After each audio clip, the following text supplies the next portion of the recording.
פורים שמח לכולם, בואו להתחסן, הבאנו משלוח מנות ראשונות, מנות שטויות, אז יאללה להפשיל שרבולים, כולם להתחסן.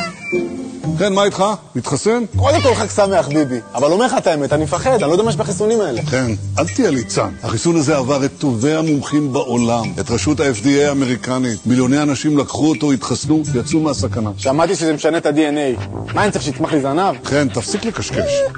מטרתו של החיסון לזהות ולתקוף את הנגיף, בדיוק כמו כל החיסונים שהאריכו לנו את תוחלת החיים. כן ביבי, אבל לאחר המחקר המעמיק שעשיתי בטיקטוק, גיליתי שיש לי יותר שאלות מתשובות, ואני הולך לכתוב זאת ברפת. הנה עוד גיבור מקלדת.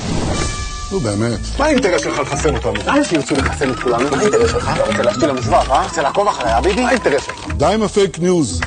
האינטרס של כולנו זה שהתחלואה תרד, וכולנו נוכל לחזור לשגרה. בסדר, אבל אני צעיר, הקורונה לא מסוכנת לי. לצערי הקורונה מסכנת את כולם. אבל החיסון זה הדרך שלך להגן על עצמך, על אבא ואמא, על סבא וסבתא. חוץ מזה, תקבל דרכון ירוק. וואלה, נשמע לי טוב דרכון ירוק. מלא. יוסי, חלץ עם השטויות שלך. מדינת ישראל תהיה המדינה הראשונה שיוצאת מהקורונה.